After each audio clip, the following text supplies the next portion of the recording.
Hello everyone, मैं monic Damania टेक्विक securities की ओर से और ये है आपका पोस्ट मार्केट आउटलुक फॉर 18 जून। तो चलिए देखते हैं कि आज हमारे बाज़ार में कैसी ट्रेडिंग हुई है। हमारे सामने जो है वो निफ्टी का चार्ट ओपन है और जैसे कि हम देख सकते हैं निफ्टी जो है वो 82 पॉइंट्स पॉजिटिव क्लोज हुई है।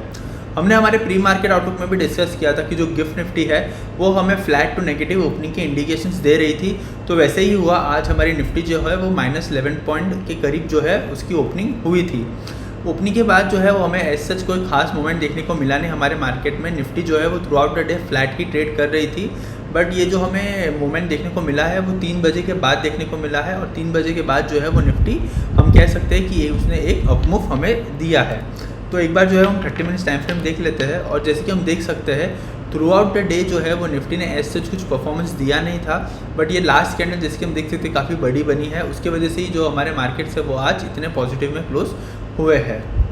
अगर हम लेवल्स की भी बात करें तो हमने सुबह प्री मार्केट आउटलुक में डिस्कस किया हुआ है कि 24,000 से लेके 24,100 जो है वो बहुत ही ज़्यादा स्ट्रॉन्ग रेसिस्टेंस है हमारे मार्केट के लिए। पर जैसे कि हम देख सकते हैं आज की क्लोजिंग जो है वो 24,168 पे आई है, मतलब वो जो लेवल्स थे वो ब्रेक हो चुके हैं। और एक अच्छी न्यूज़ हमारे मार्केट के लिए यही है कि आज की क्लोजिंग जो है वो 100 EMA के अबाव आई है। 100 EMA जैसे कि हम देख सकते हैं यहाँ पे 24,153 के करीब था और क्लोजिंग जो है वो 24,168 पे बनी है।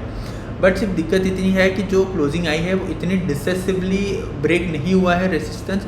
हम कह सकते हैं कि कुछ थोड़े पॉइंट से ही टूटा है। अगर आज की क्लोजिंग 24,200 या 24,250 के करीब आती और डिसेसिवली आज बड़ी ग्रीन कैंडल बनती तो हम कह सकते थे कि आज की जो क्लोजिंग है वो बहुत ही ज़्यादा स्ट्रॉन्ग है और आगे जाके भी हमें अपमूव देखने को मिलेगा। बट देखते हैं कंपैरेटिवली अगर हम देखें जो पिछले 2 दिन की क्लोजिंग आ रही थी उससे तो ये क्लोजिंग बेटर ही है। तो देखते हैं कि आगे आने वाले दिनों में हमारी जो निफ्टी है वो कैसा परफॉर्म करती है। चलिए बैंक निफ्टी का चार्ट देख लेते हैं। देखिए बैंक निफ्टी की भी अगर हम बात करें तो बैंक निफ्टी में भी आज ऑलमोस्ट फ्लैट ओपनिंग हुई थी और जो ट्रेडिंग हुई थी आज बैंक निफ्टी में ऑलमोस्ट फ्लैट ही चल रही थी, +100 -100 पॉइंट्स के करीबन चल रही थी। और बैंक निफ्टी में भी आज जो है वो हमें ऑलमोस्ट दोपहर को ही कह सकते हैं कि एक अच्छा सा अपमूव देखने को मिला है। देखो 30 मिनट्स टाइम फ्रेम पे हम देख लेते हैं। देखिए जैसे कि हम देख सकते हैं एक सुबह को एक अपमूव आया, उसके बाद through out the day sideways थी और बाद में जो सेकंड अपमूव हमें देखने को मिला वो 3 बजे के बाद ही हमें देखने को मिला है अपमूव।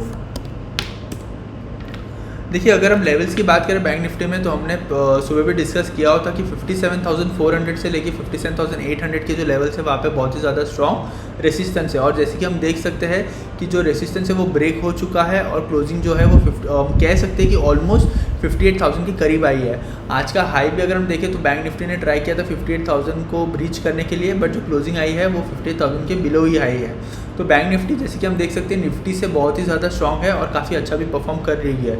तो अगर ऐसे ही अगर अच्छा परफॉर्म करती रही बैंक निफ्टी तो हो सकता है कि नेक्स्ट लेग ऑफ रैली जो है वो हमें बैंक निफ्टी में ही देखने को मिल सकती है, क्योंकि आज की जो क्लोजिंग है वो काफ़ी अच्छी है। रेसिस्टेंस भी ब्रेक हो गए और आगे जैसे कि हम देख सकते हैं एज सच कोई बड़ा रेसिस्टेंस है नहीं। तो अगर मार्केट में कुछ भी ख़राब न्यूज़ नहीं आई तो हो सकता है कि बैंक निफ्टी जो है वो काफ़ी अच्छा परफॉर्म कर सकती है, क्योंकि जैसे कि हमने देखा था 100 और 200 EMA जो थे वो बहुत ही ज़्यादा डिसेसिवली ब्रेक हो चुके थे और कंसोलिडेशन के बाद हमें ये जो लेवल्स थे रेसिस्टेंस था वो भी ब्रेक होते हुए दिखा है। बट अगर ये कैंडल थोड़ी और बड़ी होती और आज की क्लोजिंग कम से कम +500 पॉइंट्स पे होती और निफ्टी 58,000 ब्रिज कर देती तो ये जो रेसिस्टेंस का ब्रेकआउट होता वो बहुत ही ज़्यादा स्ट्रॉन्ग होता। अभी भी जो ब्रेकआउट हमें देखने को मिला है निफ्टी और बैंक निफ्टी में तो वो इतना स्ट्रॉन्ग नहीं है और हम निफ्टी में तो ब्रेकआउट कंसिडर नहीं करेंगे, बट बैंक निफ्टी में तो ये ऑलमोस्ट ब्रेकआउट ही है। तो देखते हैं कि आगे आने वाले दिनों में ये दोनों इंडेक्स जो है वो कैसा परफॉर्म करते हैं। चलिए एक बार जो है हम ब्रेंट क्रूड देख लेते हैं।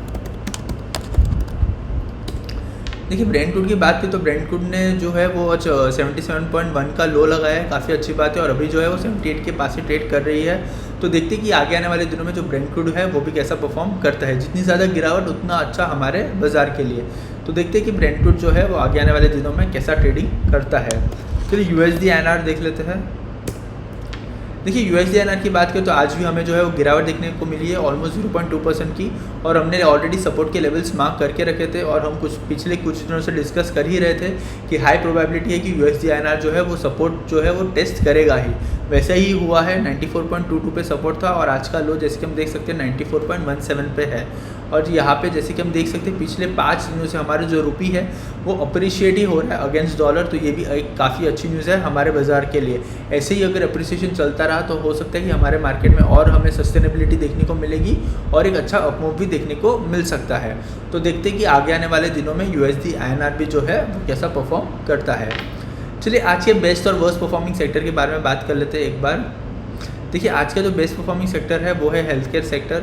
जैसे कि हमने पहले भी देखा हुआ है हेल्थ केयर सेक्टर जो वो बुलिश ट्रेंड में है। एक ब्रेकआउट के बाद एक नया ऑल टाइम हाई लगा था और ऑल टाइम हाई के बाद जैसे कि हम देख सकते हैं कि रिट्रेसमेंट और जो लेवल्स हमने मार्क करके रखे थे वहीं पे उसने सपोर्ट लिया है और फिर से जो है वो नेक्स्ट अपमूव चालू हो चुका है।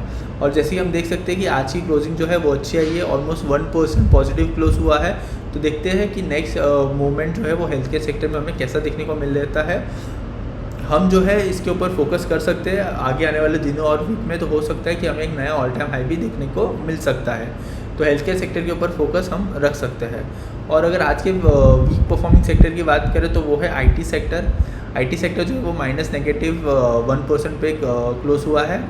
IT सेक्टर पे जो है वो हम ज़्यादा बात नहीं करेंगे क्योंकि वो ऑलरेडी नेगेटिव में है और इसके अंदर जो है ट्रेंड भी बेरिश है, तो हम जो है वो इतनी चर्चा नहीं करेंगे इसके ऊपर।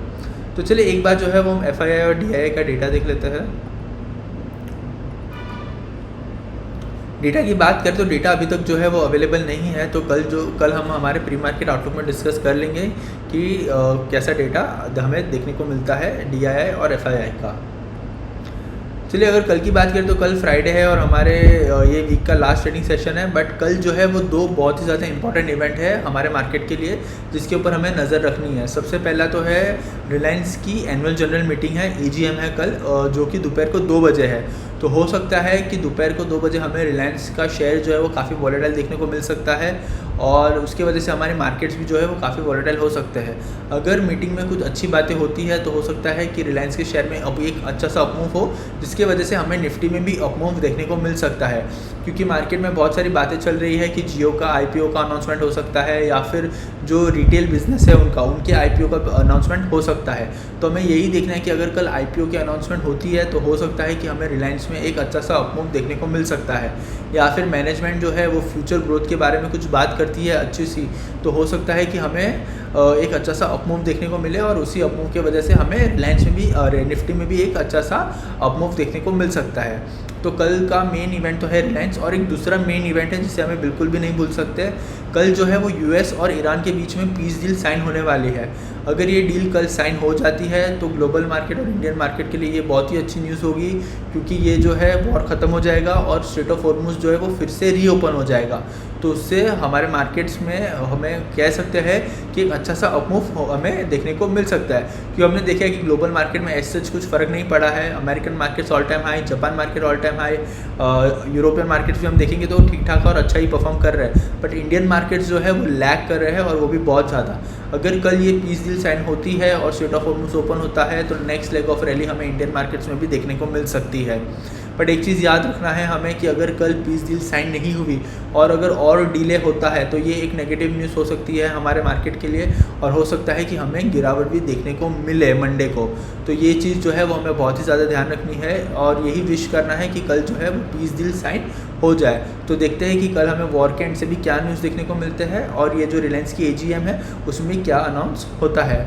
तो चलिए आज का जो हमारा पोस्ट मार्केट आउटलुक है उसे हम समराइज़ कर लेते हैं, और समराइज़ करते हुए तो मैं यही कहूँगा कि आज के जो मार्केट्स में हमें कह सकते हैं कि रेसिस्टेंस का ब्रेकआउट देखने को मिला है आज हमें, बट इतना स्ट्रॉन्ग नहीं है निफ्टी में, बट बैंक निफ्टी में काफ़ी स्ट्रॉन्ग है।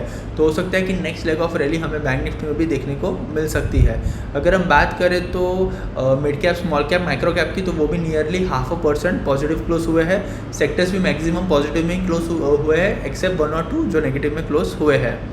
तो चलिए यही थी हमारी पोस्ट मार्केट एनालिसिस की बातें। अगर आपको ये वीडियो अच्छा लगा है तो please like, share and subscribe, and thank you for watching.